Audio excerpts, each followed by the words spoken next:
Sound എഫക്റ്റും climax ഒക്കെ ആകുമ്പോഴത്തേക്കും ഗൂസ് ബംസ് മൂവ്മെന്റ്സ് ആണ് അതിൻ്റെ അത്. ഓസം എക്സ്പീരിയൻസ് ആണ്. വൺ ഓഫ് ദി ബെസ്റ്റ് ഞാൻ കണ്ടിട്ടുള്ളതിൽ one of the best 3D movies എന്ന് തന്നെ പറയാം. ഈ സിനിമയ്ക്ക് ശേഷമാണ് സയൻസിനകത്ത് കോമിക്കുകളും ഇങ്ങനെ ടെക്നോളജികൾ യൂസ് ചെയ്യുന്നത് ആദ്യം കാണിച്ചത് ഈ സിനിമയാണ്. നല്ല തിയേറ്റർ എക്സ്പീരിയൻസ് ആണ്. ഡയറക്ടറിന്റെ തന്നെ ഇതുമായി ബന്ധപ്പെട്ട് നേരത്തെ പ്രേയും കില്ലേഴ്സ് ഓഫ് കില്ലേഴ്സും പുള്ളിയാണ് ഡയറക്ട് ചെയ്തിരുന്നത്. അപ്പോൾ അത് വെച്ച് നോക്കുമ്പോൾ ഇത് കുറച്ചുകൂടെ രസകരമായിരുന്നു. കോമഡിയൊക്കെ നന്നായിട്ട് വർക്കൗട്ട് ആയിട്ടുണ്ട്. ഈ ആക്ട്രസിന്റെ പെർഫോമൻസ് ബെസ്റ്റ് ആയിരുന്നു. ഈ നടനെക്കാട്ടി നടിയാണ് കുറച്ചുകൂടെ സ്കോർ ചെയ്തിരിക്കുന്നത്. ആ level performance 3D super effect ആണ്. സൗണ്ട് എഫക്റ്റും ക്ലൈമാക്സ് ഒക്കെ ആകുമ്പോഴത്തേക്കും ഗൂസ് ബംസ് മൂവ്മെന്റ്സ് ആണ് അതിൻ്റെ അത്. വൺ ടൈം വാച്ച് ആണ്. ഇനിയിപ്പോൾ നെക്സ്റ്റ് എങ്ങനെ വരുമെന്ന് പറയാൻ പറ്റും. ആ സീരീസ് ആയിട്ട് ഡിഫറെന്റ് ആണ്. അതായത് അവരുടെ ഓൺ പ്ലാൻ അതാണ് കാണിക്കുന്നത്. കുഴപ്പമില്ല. പടം അത്യാവശ്യം നല്ല രസമായിരുന്നു. നല്ല വിഷ്വൽസ് ഉണ്ടായിരുന്നു. അത്യാവശ്യം നല്ല സൗണ്ട്സും ഉണ്ടായിരുന്നു. BGM അങ്ങനെ BGM ആയിട്ടല്ല, ബാക്ക്ഗ്രൗണ്ട് സ്കോറൊക്കെ അത്യാവശ്യം നല്ല രസമായിരുന്നു. ഇതിലായിട്ട് ഇറങ്ങിയ പാട്ടിനെക്കാട്ടിലും ബെസ്റ്റ് ആണോ? എങ്ങനെ പ്രീവിയസ് പാട്ടിനെക്കാട്ടിലും ബെസ്റ്റ് ആണോ? അത്യാവശ്യം നല്ലതാണ്. 3D ഒക്കെ വർക്കൗട്ട് ആയോ? 3D ഒക്കെ അത്യാവശ്യം നല്ല വർക്കൗട്ട് ചെയ്തു. 1987 ആദ്യത്തെ പ്രൊഡക്റ്റ് ഇറങ്ങിയത്. അന്ന് ഞാൻ 8ാം ക്ലാസ്സിൽ പഠിക്കുകയാണ്. സോ ഇന്ന് 2025 അന്നത്തെ എന്നെ ഫ്യൂച്ചറിലേക്ക് കൊണ്ടുപോയത്, സയൻസിന്റെ ലോകത്തേക്ക് കൊണ്ടുപോയത് ഈ സിനിമയാണ്. ഈ സിനിമയ്ക്ക് ശേഷമാണ് സയൻസിനകത്ത് കോമിക്കുകളും ഇങ്ങനെ ടെക്നോളജികൾ യൂസ് ചെയ്യുന്നത് ആദ്യം കാണിച്ചത് ഈ സിനിമയാണ്. The great movie. എൻസൈക്ലോപീഡിയ.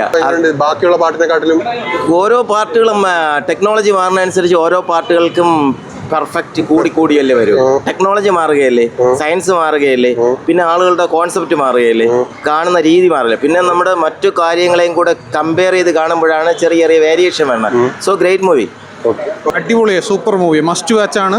ഒന്നും പറയാനില്ല, ബ്ലാസ്റ്റ് മൂവിയാണ്. പ്രീവിയസ് പാട്ടിനെക്കാട്ടിലും കൊള്ളാം, നേരത്തെ ഇറങ്ങിയ പ്രേയെക്കാട്ടിലും. ഇത് ഓസം എക്സ്പീരിയൻസ് ആണ്. വൺ ഓഫ് ദി ബെസ്റ്റ് ഞാൻ കണ്ടിട്ടുള്ളതിൽ one of the best 3D movies എന്ന് തന്നെ പറയാം. സൗണ്ട് എഫക്ട്സ്, നല്ല സൗണ്ട് എഫക്ട്സും ഇതുള്ള തിയേറ്ററിൽ തന്നെ പോകണം. ഞങ്ങളുടെ 3D എക്സ്പീരിയൻസ് എങ്ങനെ ഉണ്ടായിരുന്നു? ഓസം ഒന്നും പറയാനില്ല, ബെസ്റ്റ്. ഐമാക്സിൽ തന്നെ കാണാൻ പറ്റുമെങ്കിൽ നല്ല സൗണ്ടുള്ള ഐമാക്സിൽ കാണാം, അല്ലെങ്കിൽ ഏരീസിലെ സൗണ്ട് അടിപൊളിയാണ്. ആ പ്രൊഡക്ടർ പോയിന്റ് ഓഫ് വ്യൂ നോക്കുവാണെങ്കിൽ സൂപ്പറായിരുന്നു. കാരണം ഇവിടെ ഫസ്റ്റ് ഒരു പ്ലോട്ടാണ്. കാരണം ബാക്കിയുള്ള പടങ്ങൾ കണ്ടവർക്ക് അറിയാം, EVP ആയാലും ഏലിയൻസ് ആയാലും ഒരു നെഗറ്റീവ് പോർട്രേറ്റ് ചെയ്യുന്ന പ്രൊഡക്ടർ പോയിന്റ് ഓഫ് വ്യൂ എന്നല്ല.